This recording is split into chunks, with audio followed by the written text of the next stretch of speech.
కాశీబుగ్గ ప్రమాదంలో సాక్ష్యాలను తారుమారు చేసే ప్రయత్నం చేశాడు మాజీ మంత్రి వైసీపీ నాయకుడు సిదిరి అప్పలరాజు. తన కొడుకు చేసిన తప్పుని పక్క పిల్లాడి మీద రుద్ది బలి చేసే ప్రయత్నం చేశాడు. ఏం సిదిరి, నీ కొడుకు లాంటి పిల్లవాడు కదా అతను, నీ కొడుకు కోసం మరో తండ్రి బిడ్డ భవిష్యత్తును నాశనం చేస్తావా?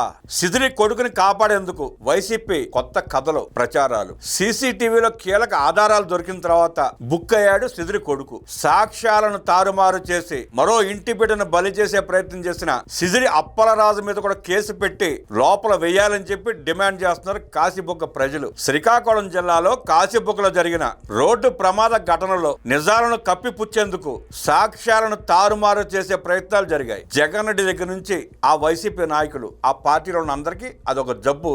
సాక్ష్యాలని తారుమారు చేయడంలో వాళ్ళంతా సిద్ధహస్తులు. తాము చేసిన నేరాలని పక్కాళ్ళ మీదకి నెట్టి సాక్ష్యాలను తారుమారు చేసి ఎవరినైనా బలి చేయగల ఉద్దండులు వైసీపీ వాళ్ళు. 2019లో వైఎస్ వివేకానంద రెడ్డి గారిని గొడ్డలతో లేపేసి సాక్ష్యాలు లేకుండా తారుమారు చేసి ఆ హత్యని చంద్రబాబు నాయుడు గారికి అంటగట్టి ఎన్ని డ్రామాలు ఆడారో, ఎన్ని నాటకాలు ఆడారో, ప్రజలకు ఎన్ని అబద్ధాలు చెప్పారో చూసాం మనం. ఇప్పుడు కూడా అదే తరహాలో సిదిరి అప్పలరాజు కొడుకు అరవ్ ఒక బీసీ బిడ్డను గుద్ది చంపేసి సాక్ష్యాలను తారుమారు చేసి తప్పించుకునే ప్రయత్నం చేశారు. కానీ సీసీ ఫుటేజ్ పట్టించింది. ఒక బీసీ బిడ్డను చంపి మరో ఇంటి బిడ్డను బలి చేసే ప్రయత్నం చేశాడు సిదిరి అప్పలరాజు. ఆ సీసీ ఫుటేజ్ పట్టించకపోతే మరో బిడ్డ బలైపోయినట్టే. ప్రమాదం ఎవరికైనా జరగవచ్చు, ఎవరి వల్లనైనా ప్రమాదం జరిగే అవకాశం ఉంది, దాన్ని తప్పు పట్టలేం. కానీ ప్రమాదం జరిగిన తర్వాత గాయపడ్డ వ్యక్తిని ఆసుపత్రికి తీసుకువెళ్లి కనీసం ట్రీట్మెంట్ చేపించాల్సిన బాధ్యతను విస్మరించి కొడుకుని తప్పించుకునే ప్రయత్నంలో ఉన్నాడు తప్ప ఆ మాజీ మంత్రి తన కొడుకుని తప్పించడానికి మరో బిడ్డను బలి చేసే ప్రయత్నంలో ఉన్నాడే గాని వ్యక్తిని కాపాడే ప్రయత్నం చేయలే. మోటార్ సైకిల్ వేగంగా నడుపుతూ ప్రమాదానికి కారణమైంది సిదిరి అప్పలరాజు కొడుకు అరవ్. ఆ సీసీటీవీ ఫుటేజ్ లో స్పష్టంగా కనిపిస్తుంది. సిదిరి అప్పలరాజు తన కొడుకు అరవ్ వేగంగా బైక్ నడిపి ఒక బీసీ బిడ్డను బలి తీసుకుంటే తన కొడుకుని కాపాడటం కోసం ఒక బ్రాహ్మణ యువకుడిని బలి చేసే ప్రయత్నం చేశాడు సిదిరి అప్పలరాజు. అంటే నీ కొడుకు వేగంగా బైక్ నడిపి ప్రాణాలు తీస్తే ఒక బీసీ బిడ్డ బలి అయిపోతే మరో బ్రాహ్మణ బిడ్డని బలి చేస్తావా సిదిరి? నువ్వు మనిషివేనా? దృశ్యాలన్నీ సీసీ ఫుటేజ్ లో నిక్షిప్తం కాకపోతే చనిపోయిన బీసీ బిడ్డతో పాటు మరో బ్రాహ్మణ బిడ్డ బలి అయిపోయేవాడు. ఎంత దుర్మార్గులరా మీరు. ప్రమాదంలో మరణించిన వ్యక్తి యాదవ్ సామాజిక వర్గానికి చెందిన బీసీ. ఇద్దరు చిన్నపిల్లలు, మతి స్థిమితం కోల్పోయిన భార్య. ఇప్పుడు ఆ కుటుంబం పెద్ద దిక్కును కోల్పోయి తలడిల్లిపోతా ఉంది. సిదిరి అప్పలరాజు కొడుకు అరవను అరెస్ట్ చేసి కఠినంగా శిక్షించి సిదిరి అప్పలరాజు దగ్గర నుంచి 5 కోట్ల రూపాయలు వసూలు చేసి ఆ కుటుంబం పేరు మీద ఫిక్స్డ్ డిపాజిట్ చేయమని చెప్పి రాష్ట్ర ప్రజలు కోరుకుంటున్నారు, డిమాండ్ చేస్తున్నారు ప్రభుత్వాన్ని. గతంలో కూడా జగన్మోహన్ రెడ్డి గుంటూరు పర్యటనలో సింగయ్య అనే వ్యక్తి కారు కింద పడి చనిపోతే కూడా జగన్మోహన్ రెడ్డి నిర్దాక్షిణ్యంగా వెళ్లిపోయాడు తప్ప పట్టించుకున్న పరిస్థితి లేదు. ప్రజల ప్రాణాల కంటే వాళ్ళ మనుషుల ప్రాణాలని వాళ్ళ మనుషుల్ని కాపాడుకునే ప్రయత్నంలోనే ఉంటాడు జగన్ రెడ్డి. ప్రజలు ఎంతమంది చనిపోయినా పర్వాలా, వీళ్ళ అరాచకాలకి ఎంతమంది బలైపోయినా పర్వాలా, ఒకరిని కాపాడటానికి 2 కుటుంబాలను బలి చేసే ప్రయత్నం చేశాడు సిదిరి అప్పలరాజు జగన్మోహన్ రెడ్డి మార్గంలో పయనిస్తూ. జగన్మోహన్ రెడ్డి కూడా అంతే.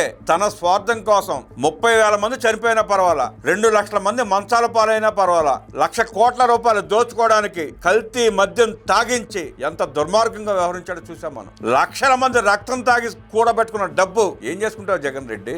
ఇంకా ప్రజలు మీ అరాచకాలను ఎన్నాళ్ళు భరించాలి? దేవుడి దయ వల్ల ప్రజలు మళ్లీ చంద్రబాబు నాయుడు గారిని గెలిపించుకొని చట్టబద్ధమైన పాలన తెచ్చుకొని చట్టబద్ధంగా నడిచే వ్యవస్థలో పని చేస్తా ఉండటం బట్టి నేరస్తులు తప్పించుకోలేకపోతున్నారు. పెట్రోల్ బంక్ దగ్గర 500 మీటర్ల దూరాన్ని కూడా పసిగట్టగల సీసీటీవీ ఉండబట్టి దాంట్లో దొరికిన ఫుటేజ్ ని బట్టి అరవ్ సిదిరి అప్పలరాజు కొడుకు ఈ యాక్సిడెంట్ చేశాడని స్పష్టంగా కనిపిస్తున్న దృశ్యాల ఆధారంగా పోలీసులు కేసు నమోదు చేసి అరెస్ట్ చేశారు. లేదంటే ఒక బీసీ బిడ్డ చనిపోయినాడు, మరో బ్రాహ్మణ బిడ్డ బలి అయిపోయేవాడు. వీళ్ళ అరాచకానికి గమ్మత్ ఏంటంటే బైక్ నడిపింది అరవ్, గుద్ది బీసీ బిడ్డను చంపింది అరవ్.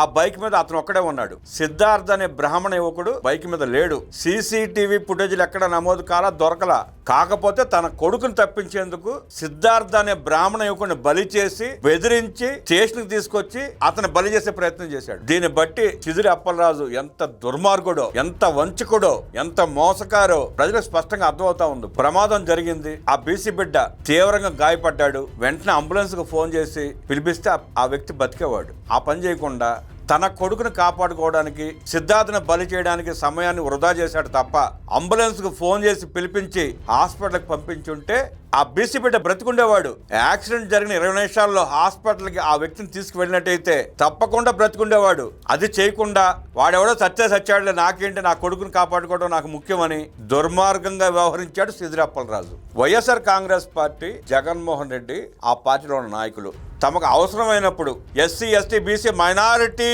అంటూ దీర్ఘాలు తీసుకుంటా, సొల్లు కబుర్లు చెబుతా ఆ వర్గాల్ని మోసం చేసే ప్రయత్నం చేస్తారు తప్ప ఈ వెధవల వల్ల ఎవరికి ఎలాంటి ఉపయోగం ఉండదు.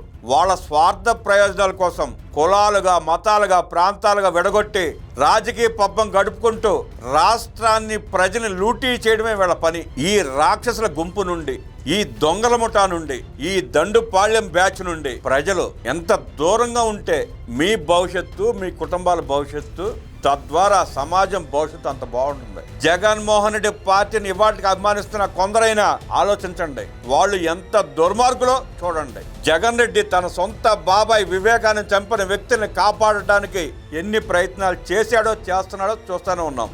ఎస్సీపేట డ్రైవర్ సుబ్రహ్మణ్యాన్ని చంపి డోర్ డెలివరీ చేసిన అనంతబాబుని కాపాడడానికి ఎలాంటి ప్రయత్నాలు చేశాడో, చేస్తున్నాడో చూస్తున్నాం.